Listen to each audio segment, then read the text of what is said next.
morning, everyone. I hope everybody's doing well, blessed, and enjoying family.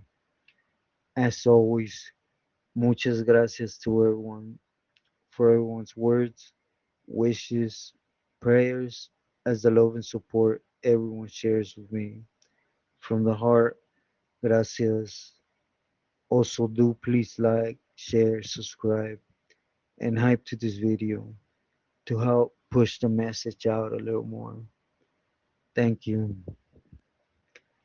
Well, everyone, getting right into it.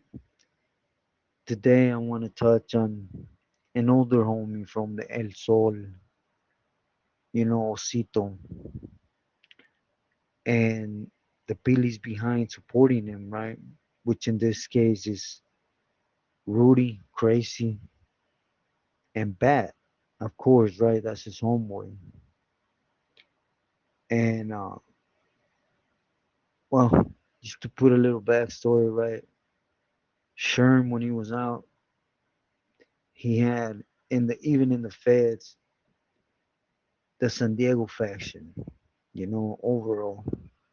Once he went to Sam status, Bat took full control of it, you know.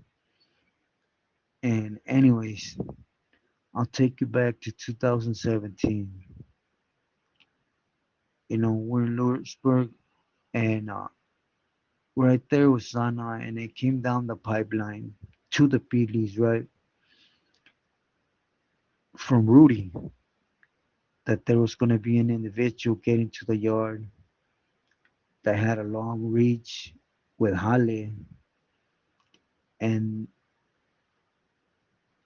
he would be representing them, to please support him and allow him to do his thing.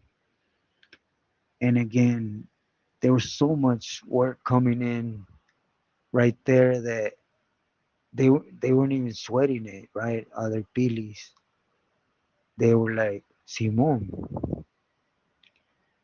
So, anyways, the time came. Osito would end up arriving on the yard,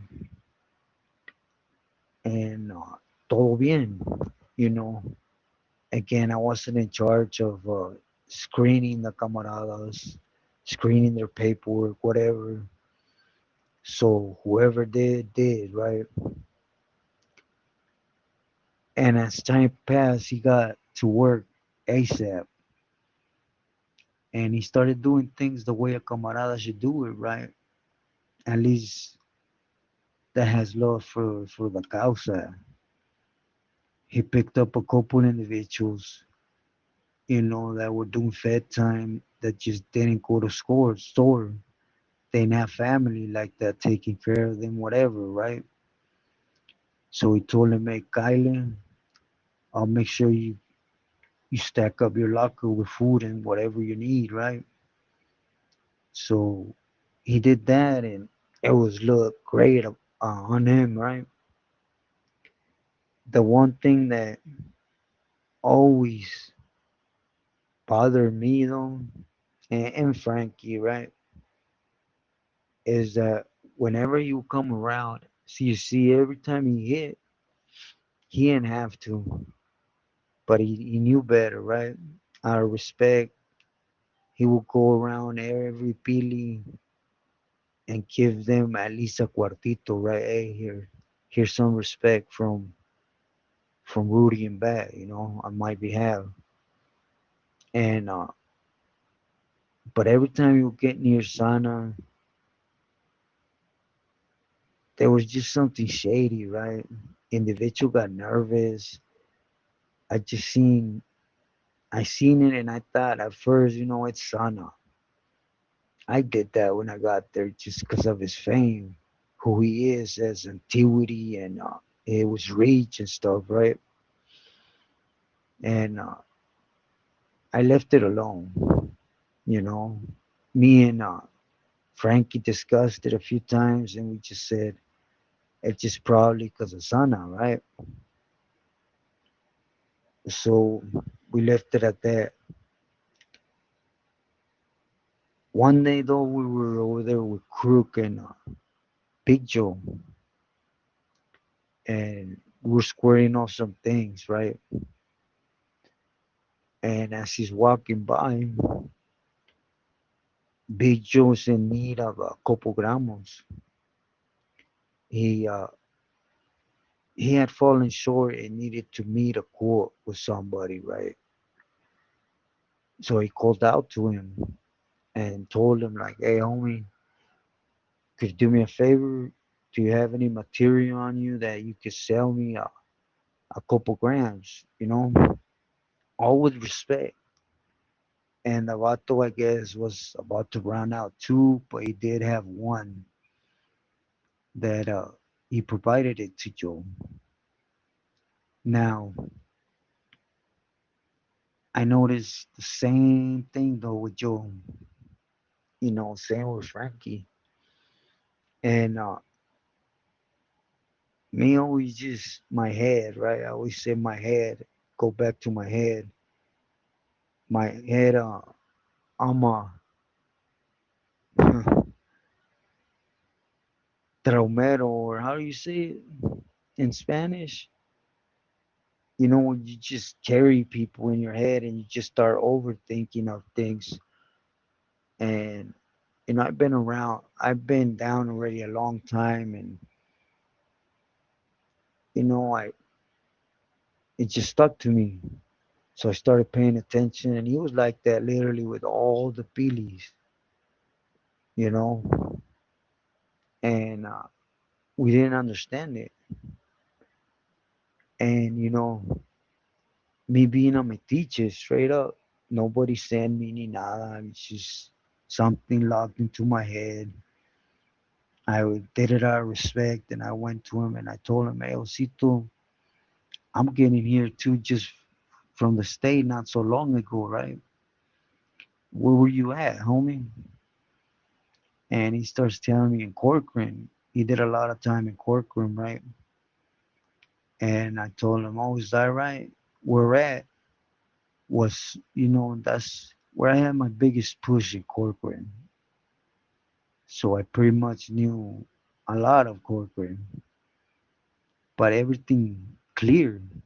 Sincerely, everything clear. Everything he spoke on was correct and dead on, right?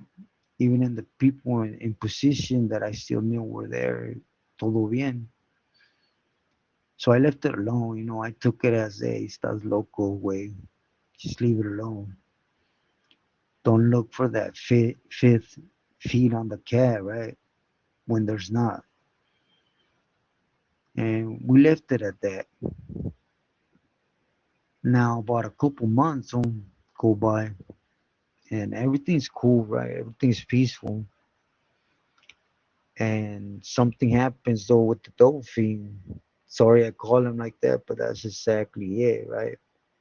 To me, Chino from Madrigal, he's a dolphin. He's basura. He's dirty. One of the worst individuals I have ran across in the system.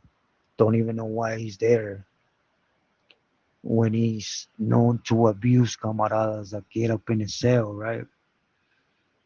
And anyways, he had a little conflict going, you know, and it was with the homies from Tango Blast. Keep in mind, we were real cool with Tango on this yard. Never had an issue. On the contrary, something was gonna go up, they always came up and, "Hey, you guys need extra help? We're here, boogie, vámonos," and vice versa, right? So it was real rare, and I would never speak ill about a pili to another pili. You know, that would be a death sentence. Just like as a sureño came to me and started speaking ill about a pili, my duty is to handle business on the spot, right? But I did tell Sana, like, "Hey, I don't understand it, We're doing things with a few tangles, todo bien. They keep their word, never an issue. My advice, my friendly advice to you is, you know, make sure it has nothing to do with dope, because we're gonna ruin a friendship, and most of all, we're gonna ruin a bunch of homies doing time, and a bunch of feria is gonna be lost, you know. So it would turn out to be that, you know, Chino asked the camarada from Tango Blast, hey, front me a couple of them things. I'm gonna head around this time. I'll get you back with interest. Just do me the bottle, right? The homie from Tango Blast had no reason to doubt a made member, because first off, he wasn't aware of our inner works of what was going on amongst us, to know that Chino's just one of them dirty tecatos, right? I don't even think another Pili would let him borrow that straight up, because he was just that individual. But anyways, when it came time to pay, and Chino was just playing dumb. Now he was trying to do what snakes do and not care about the camaradas, right? The program, nada, anything about going on yard. He just wanted to. He wanted all every homie to lace up, boot up, and we were gonna remove the tango blast. And Sana, Joe, Tony, every single person said Chales. They all literally said Chales. Ain't nothing happening with Tango Blast with us. They're good with us. Now you do your thing. You, it's in your door. You gotta face it. Recall the vatos from San Diego. That's your area. That's who you could use to your liking. But other than that, ain't no other camarada getting involved. It's just as easy as just pay what it is. And Chino had feria. He was just a snake. He wasn't going to get rid of his feria. And even if he had the jale, he wasn't going to give them the jale. He just came up on them, right? And he thought it was going to be easy to manipulate everyone to move on them. Yeah, you're going to lose homies, but on the overall, he was going to stay behind. That's what counted with him. But anyways, he would recall everyone from San Diego, including Osito. And I'll be honest with you guys. Me and Frankie, we went and we told Osito, hey, Charles, don't do it.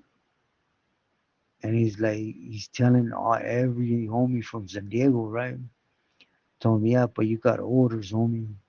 You came to this yard to do something for Rudy and for that.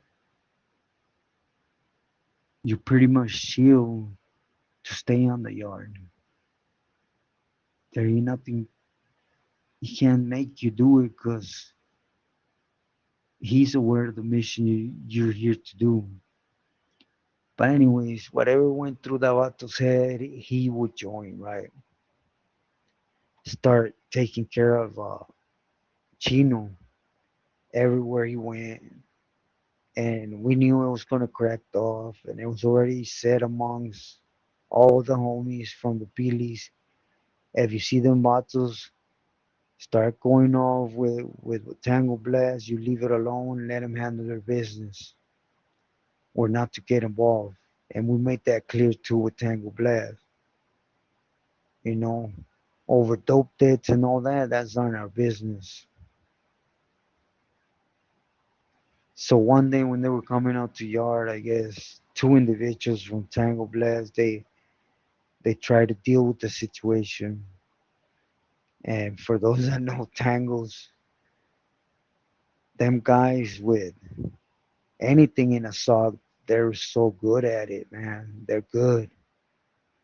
I don't know if they practice on the streets or what, but man, they'll beat you up. Believe me. And what happened was it was two of them, Osito and the other homie, Spy, excuse me, from San Diego. I don't remember what hood. They would end up getting into it, right? And of course, Chino, he would back up. He they don't want to leave the yard, right? So that would happen. They would end up going on lockdown, and after a minute, though, Joe had a real good friendship, we'll just say, with the CO, you know, and that CO came and told Joe, like, hey, why are you guys still working with the debriefer from California? I thought that was against the rules. So Joe was shocked, like, what do you mean? So he explained to him that Osito had gone through a debriefing program in California. And just to make it clear, and they could say Misa, they could, there ain't no such worst thing in California anywhere in the system, period, than not debriefer. Yes, there's individuals that get pencil whip. They don't have to do that program. People that get tired, they don't have to do that program. But when an individual has to do that debriefing program, they have to tell on everything. Homeboys on the streets, everything you done in prison, who you done it for, and the FBI is right there. And even if it's not usable at the moment, they make the report, they chalk it up for the next RICO case against that individual. It's gonna pop out, you know. So there's two types of debriefers. One, the camaradas that are validated, that decide to go weenie, and then the MS that debrief, which is 10 times worse, right? Because they don't only do the debriefing program, they go above that and keep telling, right? But regardless, debriefers are always going to downplay their, well, I just told them myself. Nah, they don't. Imagine you going into a 2-year program where squad is screening every word you're saying, verifying that it's true,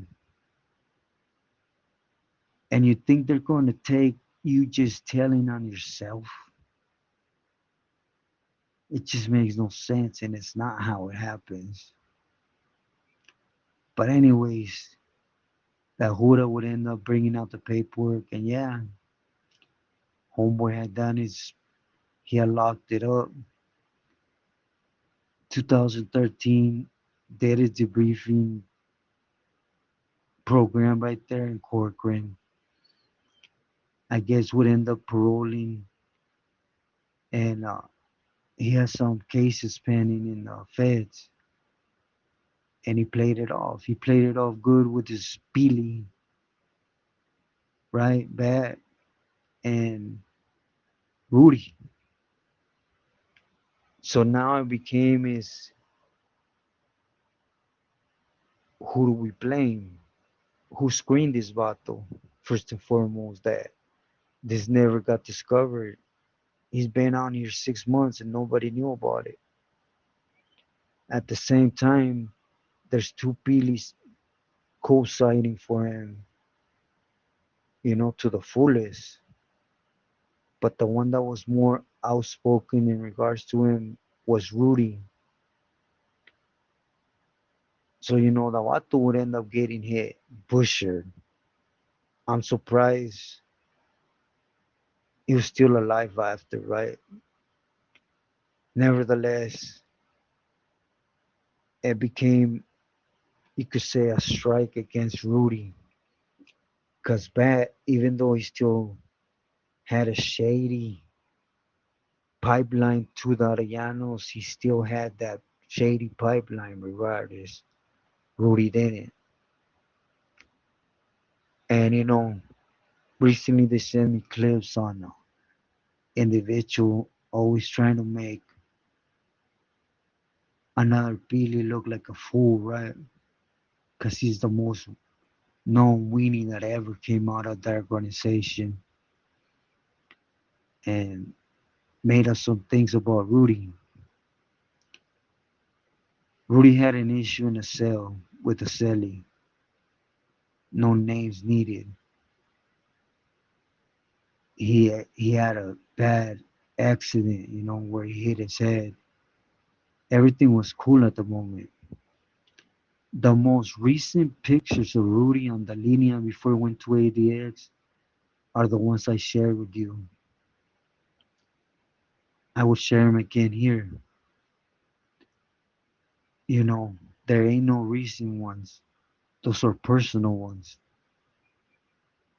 He went to ADX and yes, he started having problems mentally. But it wasn't like that about sex and sex playing and coming out of left field with, it wasn't that. What it was is they tried to talk to him about something and he couldn't hold the conversation. His mind went somewhere else.